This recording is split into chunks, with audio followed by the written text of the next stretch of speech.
एवढं आहे म्हणजे महाराष्ट्रभर फेमस आहे ते लोक.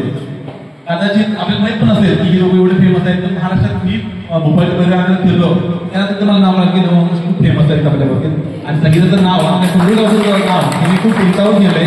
ही गोष्ट असं आहे की म्हणतात दिव्याखाली अंतर असतो त्यामुळे गावात लोकांना फार कमी माहिती आहे. त्यामुळे ह्या दोघांना एका थोडा काळायला पण येतात. प्रथम नमस्कार, सर्वांना नमस्कार. माझं फक्त 10वी पर्यंत माहिती सगळं.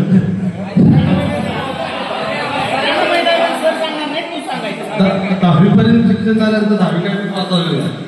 पण 10वी शिक्षण झाल्यानंतर मी व्यवसायातच पडलो आणि म्युझिशियन म्हणून पण काम करतो. मी तबलावादक आहे आपल्या राज्यात बाहेरच्या राज्यात काही दिवसांनी परदेशात सुद्धा जाईल तबलावादकासाठी. सोनी मराठी, झी मराठी, स्टार प्रवाह या चॅनलवर सुद्धा माझं प्रोग्राम झालेलं आणि सर्वांना पाहून मला आनंद वाटतोय. जास्त काय बोलत नाही, त्याच्यावर असतो मी. व्यवसाय माझा 2 व्हीलर स्पीड कोचिंग वगैरे, 4 व्हीलर कोचिंग वगैरे आहे.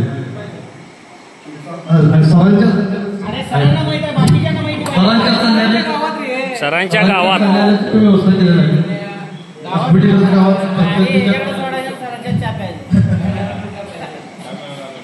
सरांच्या सल्ल्यानं मी ते कोचिंग दुकान टाकलेलं आहे. हॉस्पिटल थोडा आहे.